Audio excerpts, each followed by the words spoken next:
Notice that the covariance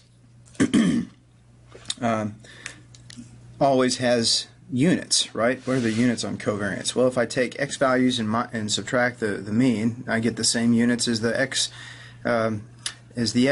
variable, and then I'm multiplying by something that has units of the y variable. So the covariance always has units of the x units multiplied by the y units. Variance has x units times y units, okay? And that can be kind of inconvenient, okay? Turns out it can be a lot more convenient for us to use some kind of a measurement of covariance or linear association between variables that has no units. Just like when we talk about standardizing a variable. Do you remember that? Or even if you don't, it's not too difficult to think about, like to standardize x, or a data point x, or a number x, or a random variable x. You take x, subtract its mean, and divide by its standard deviation. That's what you do. Note that this guy has no units. No units on this guy. If this thing, that's because the x and the x variable and the mu, these guys have the same units, and the standard deviation of the variable also has the same units. So whatever the units are, kilograms over kilograms, they cancel and you get no units. If this thing did have units, and it doesn't, but if it did, it doesn't, but if it did have units, but it doesn't, okay?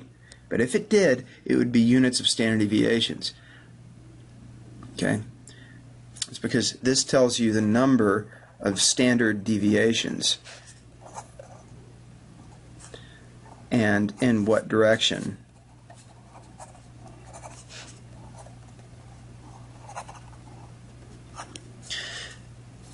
X is from the mean, right? That's what this thing does. Now again, standard deviation is not a proper unit because it changes from problem to problem, okay? So, but this is really handy, right? Because this kind of thing will tell us, well, if you have a standardized value of -2.5, it means that this thing, whatever it is, has occurred at 2.5 units to the left of the mean. That could be pretty far. Okay. Now back to covariance. Turns out, remember, we said that covariance have x has. This blue sparkle pen is leading to a lot of grammatical errors. Maybe it's just associated. I'm not sure. Okay. It turns out another very popular and arguably nicer measure of linear association between variables is something called the I can't remember what it's called. It's called the correlation coefficient. The correlation coefficient. Rho standardizes covariance.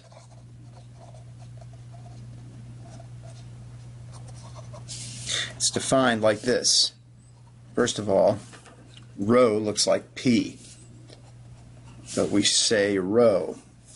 Okay, it's the covariance.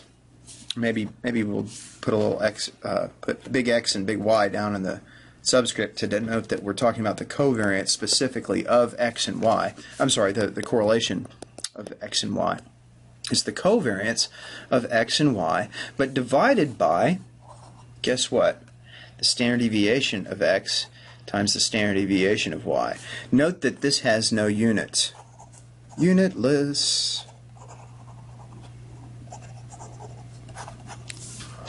Yeah.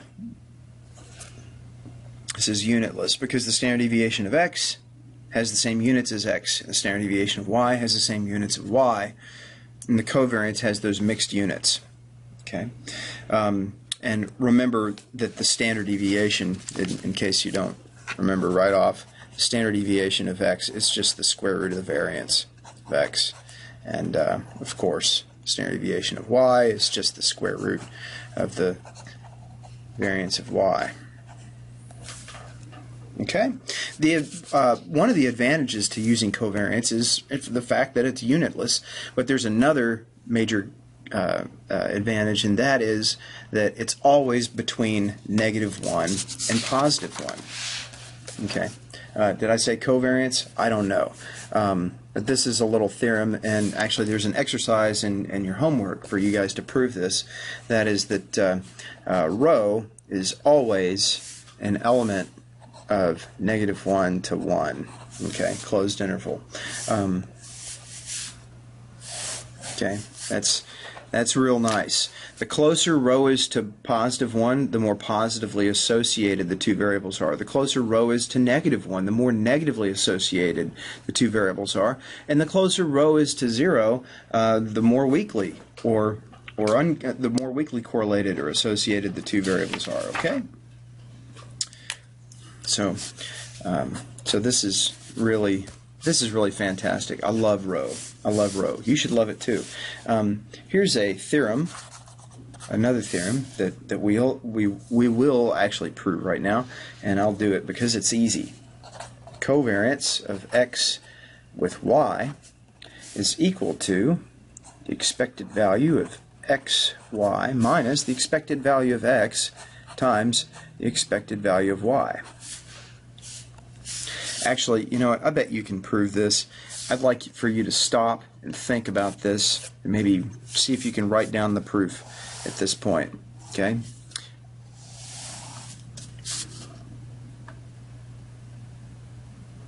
Okay. Hopefully you got that. Let me go ahead and do it here for completeness. So here's the proof.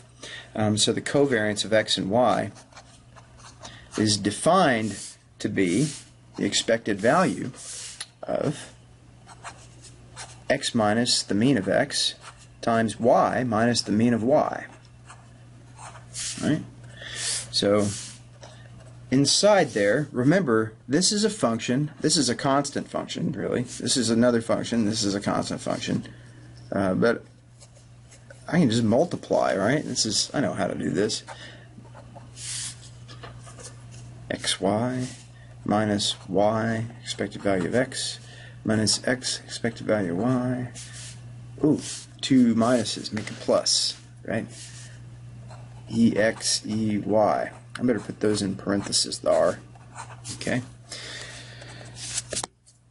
Now, do you remember that the expected value of the sum is the sum of the expected values? Okay. Well, even if you don't, it's true.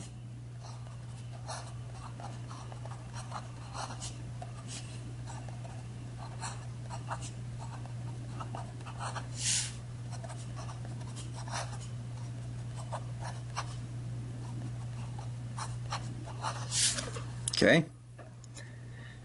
Now, we're getting somewhere. This term is this term. Got it. So all this other stuff has to turn into this stuff. So, got the expected value of x times y minus, hey, you know what?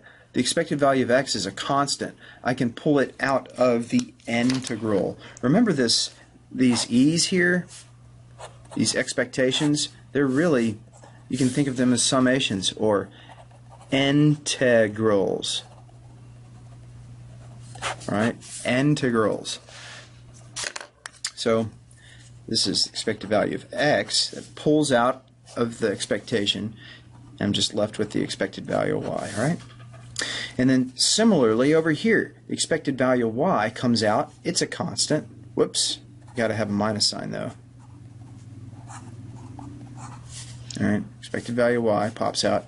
Then I have the expected value of x, like that. This is a constant. This is a constant. The expected value of the product, well, the the product of two constants is a constant. So the expected value of a constant is just that, right? It's just a constant. So plus expected value of y times the expected value of x. Not in that order. Okay. So what am I left with here? I guess that cancels with that, and yeah, and we're done. Note the similarity of this to remember that the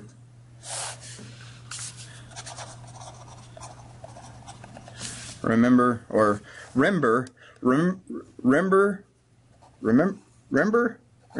the variance of x is the expected value of x squared minus expected value of x quantity squared. It's the same thing, right? If I just stick if I make y's into x's here, I get the same thing. It's the expected value of xx minus the square of the expected value of x.